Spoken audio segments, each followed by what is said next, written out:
শাকিব রাফি আবারও ফিরছেন নতুন মুভি নিয়ে। তুফানের পর আবারও রাফির নির্দেশনায় কাজ করবেন ঢালিউড মেগাস্টার শাকিব খান। সিনেমার নাম তাণ্ডব, সম্ভবত তাণ্ডব।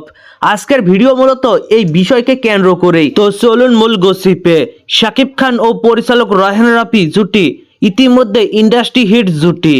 বাংলা ইন্ডাস্ট্রির সবচেয়ে ব্যবসা সফল সিনেমা তুফান, যে সিনেমার নায়ক শাকিব খান ও পরিচালক রায়হান রাফি।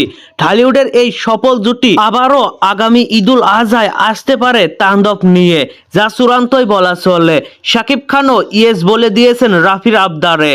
তুফান পরিচালক রায়হান রাফি বলেন, শাকিব ভাইকে নিয়ে আগামী মুভিটা তুফানের চেয়েও বড় আকারে হবে, বড় পরিসরে হবে। এক কথায় বলতে গেলে তুফানকে ছাড়িয়ে যাবে।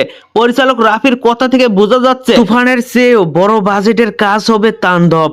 তুফানের বাজেট 5 থেকে 6 কোটি হলে তাণ্ডবের বাজেট 7 থেকে 10 কোটি হবে। শাকিব খান ও রায়হান রাফির তাণ্ডব আসতে পারে ঈদুল আজহায়। তো ভিউয়ার্স, শাকিব খান অভিনীত তাণ্ডব নিয়ে আপনি কতটা এক্সাইটেড? শাকিব রাফির জুটি আবারও ফিরছে পর্দায়, এই বিষয়টাকে আপনি কিভাবে দেখছেন? অবশ্যই নিচে থাকা কমেন্ট বক্সে জানাতে ভুলবেন না আপনার মতামত। ধন্যবাদ পুরো ভিডিওটির সঙ্গে থাকার জন্য।